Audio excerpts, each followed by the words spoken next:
Hello mister guys, आज हम आपको बताते हैं किसी भी तत्व में उसके किसी भी इलेक्ट्रॉन की सभी क्वांटम संख्या कैसे ज्ञात करते हैं। देखिए, हमने उदाहरण ले लिया है सोडियम 11 में 10वें इलेक्ट्रॉन की सभी क्वांटम संख्या ज्ञात कीजिए।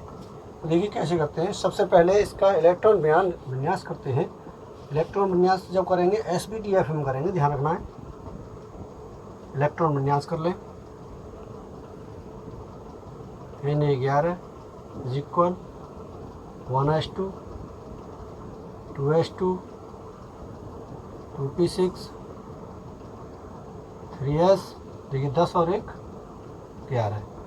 ठीक है, अब बात आती है हमारी 10वें इलेक्ट्रॉन के लिए। तो 10वां इलेक्ट्रॉन हमारा कहाँ पर है? P पर। अब देखते हैं कि इसकी जो मुख्य क्वांटम संख्या है वो क्या है, n। जब n निकालते हैं तो इसकी आवर्त संख्या निकालते हैं। ध्यान रखना, आवर्त संख्या लास्ट में जब आती है, आवर्त संख्या होती है वो, ये n बराबर हो गया 3, n बराबर 3 हो गया। अब इसमें हम अगली मुख्य क्वांटम संख्या से जब आगे चलते हैं तो दोगुंसी क्वांटम संख्या पहुंच जाती है। दोगुंसी क्वांटम संख्या क्या होती है? L होती है। और L जब निकालते हैं तो कर देते हैं 0 व n-1 तक, ये L के मान है। तो क्या हो जाएगा? ये हो जाएगा 0, n हो गया 3, 3 - 1, और ये हो गया 0 और 2। ठीक है, 0 और 2 हो गया। अब देखिए n हो गया, L हो गया। अब निकालते हैं हम m, और m निकालने के लिए m क्या होती है? m होती है चुंबकीय क्वांटम संख्या, मैग्नेटिक क्वांटम नंबर। m जब निकालते हैं तो m का मान निकालने के लिए -L से +L तक के सभी मान लेते हैं। और हमारा L कितना है? L 2 है। तो m कितना होगा? m बराबर जब निकालेंगे तो -2 से लेकर के +2 तक m के मान हो गए -2, -1, 0, +1 और +2। ठीक, m के मान हो गए। अब देखते हैं कि हमें चौथी क्वांटम संख्या निकालनी है, जिसे हम s से निरूपित करते हैं, स्मॉल s। अब ध्यान देते हैं s का कैसे निकालेंगे। ये कहाँ पर है? P पर है। P में कितने ग्रुप होते हैं? सब सेल जो होते हैं 3 होते हैं। देखिए, तब ये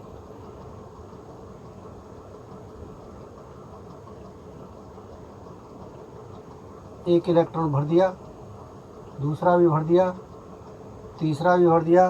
देखिए 4 हो गए, 5, 6, 7, 8, 9 और 10। ठीक है, -L से +L तक होता है। तो देखिए ये क्या है हमारा? ये 0 है, 0 और -1 और +1। ठीक, हमारा P पर है, इसलिए ये हो सकते हैं। लेकिन जब हम निकालेंगे, जब बताऊं, अभी बता रहा हूं मैं। देखिए यहाँ पर अब ये लास्ट में हमारा 10वां नंबर ये है। इसकी नीचे की तरफ चोंच है, ऊपर की तरफ टेल है। तो ये जो ऊपर को जो आएंगे, ऊपर वाले जो आएंगे, इनका +1.2 मान होगा, और नीचे की तरफ जब आएंगे तो इनका -1.2 मान होगा। किसके लिए? एस के लिए। ठीक है ना, एस के लिए होगा ये। ठीक, तो एस का मान कितना होगा? -1.2। ठीक है, हमें एन मिल गया, एस मिल गया। अभी एल हमें लेना है, तो एल हम कैसे लेंगे? एल हम लेंगे पी पर, और पी कहाँ है हमारा? ये जो निकाला हमने एम कैसे निकाला? यहाँ से। अब एम हमारा कितना मान हो सकता है? 0, 1, -1 और 1। अब 10वें इलेक्ट्रॉन के लिए निकाल लें, तो यहाँ पर एम कितना होगा? देखिए, एम होगा हमारा +1, +1 पर ही तो है +1। एम हो गया, एस हो गया, एन हो गया, एल कितना होगा? अब एल होगा +1। तो हमारा आंसर क्या आया? आंसर आया हमारा n बराबर 3, और 3 नहीं कह सकते। अब अगर हम 3 कहते हैं तो यहाँ पर हमारा मान 2 आना चाहिए, और ये होता है 0 से 2 तक, 0, 1 और 2। जब हमारा l का मान 1 आया है तो n का मान हमारा कितना होगा? 1 होगा। क्यों होगा? क्योंकि यहाँ पर 2 था, हमें तो 1 लिए लिखे देता हूँ ना, 1 और 2। अब हमने ये l बराबर 1 लिया है।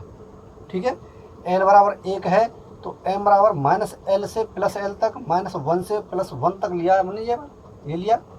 ठीक है ना।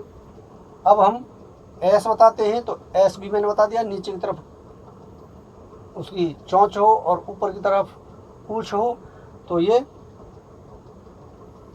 नीचे की तरफ वाला माइनस में और ऊपर की तरफ वाला प्लस में होता है। ये मैंने दर्शा दिए पहले। s बराबर लिख लीजिए, s बराबर ये आ गया।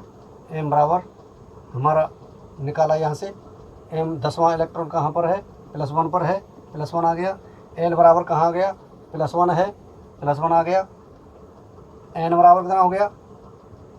n बराबर, अब n बराबर निकालते हैं। जब n बराबर हमारा 3 था, चलो n बराबर 3 ही रख लेते हैं।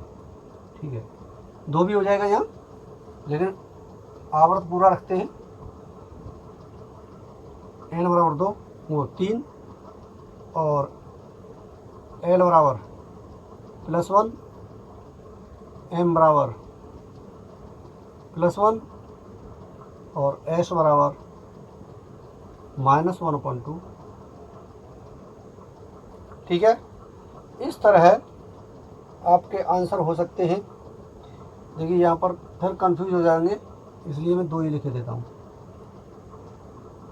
2 ही लिख देता हूँ, क्योंकि यहाँ पर 2 था। 10वां इलेक्ट्रॉन यहाँ पर है 2 नंबर पर, दूसरे आवर्त में, तीसरे आवर्त में तक पहुँचा नहीं है। तीसरा आवर्त जब होता है जब हमारा 11वें इलेक्ट्रॉन के लिए पूछता। ठीक है, इसी प्रकार आगे निकालिए, और अधिक जानकारी के लिए वीडियो को लाइक करें, कमेंट करें, जिससे आपको आगे मैं बताता रहूं। Thank you. Okay, good night.